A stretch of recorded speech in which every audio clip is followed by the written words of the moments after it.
Je m'appelle Timothée Adolphe, je suis sprinter paralympique et entrepreneur multifacette.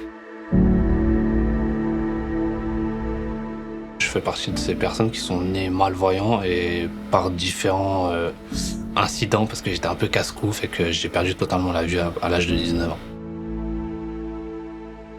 En 99, c'est les championnats du monde de Séville et il y a des épreuves de démonstration paralympiques. 3 semaines plus tard, je m'adresse au club de ma ville et en fait, pour la première fois, on m'ouvre les bras en me disant on va faire en sorte que tu puisses pratiquer comme n'importe quel gamin. J'ai eu la chance de tomber sur des gens qui voulaient bien se creuser les méninges pour trouver des solutions et des adaptations. Au détour d'une conversation, on me présente Artemon Atunkimala, vice-champion du monde en 1995 sur 800 mètres. Je dis que voilà, je suis devenu non-voyant, que je voudrais faire de l'athlé. Et l'aventure avec Artemon a duré pendant 11 ans, pendant lesquels on a connu des très hauts, des très bas aussi.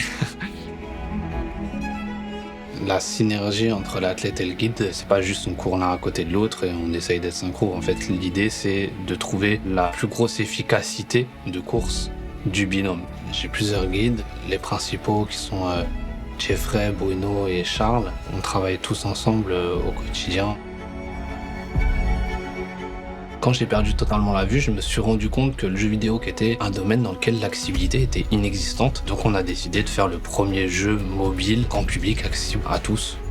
J'ai la chance de naviguer d'univers en univers, du sport à la musique, au stand-up, aux jeux vidéo, qui sont des univers très différents, mais à la fois très similaires parce que l'aspect performance réside un peu dans tous. Et vu que je suis un compétiteur, c'est peut-être aussi pour ça que je m'éclate dans chacun. Les Jeux de Tokyo, et j'arrive en fait en tant que favori puisque je suis champion du monde, champion d'Europe en titre, et je gagne ma demi-finale, mais on est disqualifié.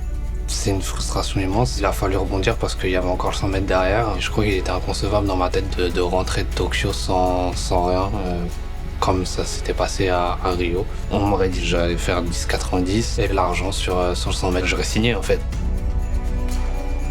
Tant que j'ai pas ce que je veux, c'est-à-dire l'or paralympique, je continuerai.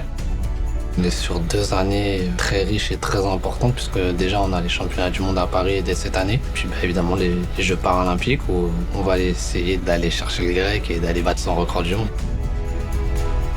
Pour un athlète, participer aux Jeux c'est quelque chose d'unique, mais que ça soit à la maison, c'est quelque chose d'exceptionnel. En tant qu'athlète paralympique, on espère que ça va être des Jeux qui vont contribuer à faire grandement évoluer les mentalités au sujet du handicap et que ce ne sera pas que pour 2024, mais que ça va lancer une dynamique pour la suite.